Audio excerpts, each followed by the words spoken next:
আসসালামু আলাইকুম ভাই ও বোনেরা।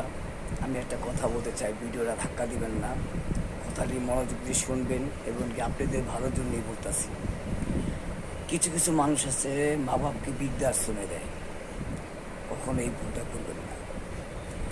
কেননা এই ভুলটা করবেন না, মা বাপ এমন একটা জিনিস, এমন একটা সম্পদ, যার আছে সেগুলো কখনো বোঝে না, যার নেই সে বোঝে। যেমন আমি বুঝি, মা বাপ এমন একটা জিনিস, কাছে না থাকলে বোঝা যায় যে আসলে দুনিয়াতে কেউ নেই। তা যাদের মা বাপ আছে, যারা অনেক টাকা পয়সার মালিক, তারা কিন্তু বৃদ্ধাশ্রমে বেশি দেয়। আমাদের মধ্যে গরিব মধ্যবিত্ত ব্যক্তিরা কখনো মা বাপকে বৃদ্ধাশ্রমে দেয় না।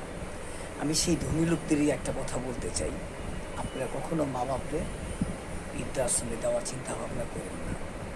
এটা আপনাদের আমার অনুরোধ, কখনো এই ভুলটা করবেন না। আপনার টাকা পয়সা আছে, বাড়ি আছে, গাড়ি আছে, সব আছে, বউ আছে, সব আছে। আপনার বউয়ের কারণে আপনি তাকে বৃদ্ধাশ্রম দিতেছেন। একসময় আপনার বউ থাকবে না দুনিয়াতে, তখন আপনি কী করবেন? একটা জিনিস কি, মানুষ চিরদিন বেঁচে থাকে না। তার জন্য ভাই, এই জিনিসটা একবার চিন্তা করে দেখেন।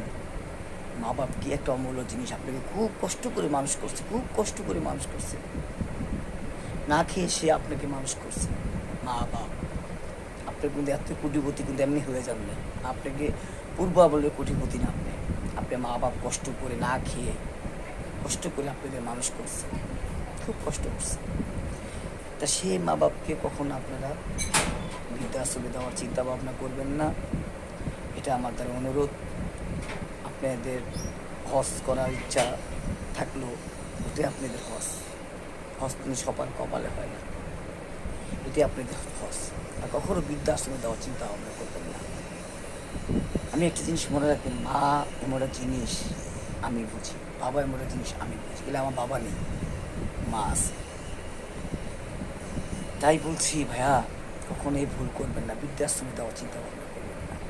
আপনার টাকা পয়সা আছে, কোটি কোটি টাকার মালিক, টাকা কিচ্ছু কামে দিবে না। মা বাবা বৃদ্ধাশ্রমে দিলে কিচ্ছু কামে দিবে না, ওই টাকা উড়ে উড়ে যাবে। আসসালামু আলাইকুম।